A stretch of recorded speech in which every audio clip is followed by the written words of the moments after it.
Hello mga kapamilya. Ito kami ngayon sa tent. Tulog na po si Akoy. Akoy natutulog na. Ito po ngayon si Romel Nada. FB Romel Nada. Oh yan.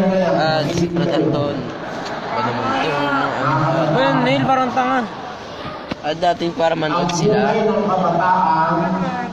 Masaya ang masaya. Kaya ng sabi ng Oy, may nanonood po eh. doon sa 11:09 ng Iktisado. Si Maxine Miguel. Uy, sila ba si Narut Anoy? Si Rico nahirapan na sa mga kaarawan ng iyong kabataan at lumakad ka Wala, ng kasi Mati kamalakan Asuncion. ng iyong kalooban. Sabi Mo na dahil sa lahat ng mga bagay na ito ay dadalhin ka ng Diyos sa kahatulan. Kaya ilayo mo ang kapanglawan sa iyong puso at alisin mo ang kasamaan sa iyong katawan sapagkat ang kabataan at ang kasalubaan ng buhay ay walang pagbubuhay.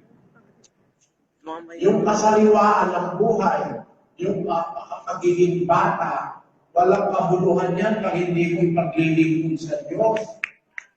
Alam niyo, nagsasalita ako bilang matandang kapatid.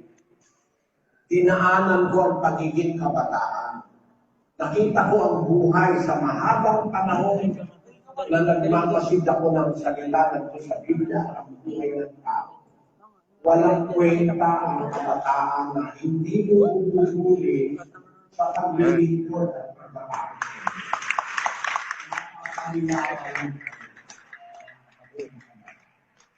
Ang pinakamabuting panahon si mga nag-comment.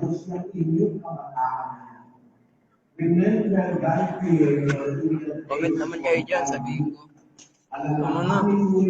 Wag mo na, tama na. Ano yan ito? Ano na?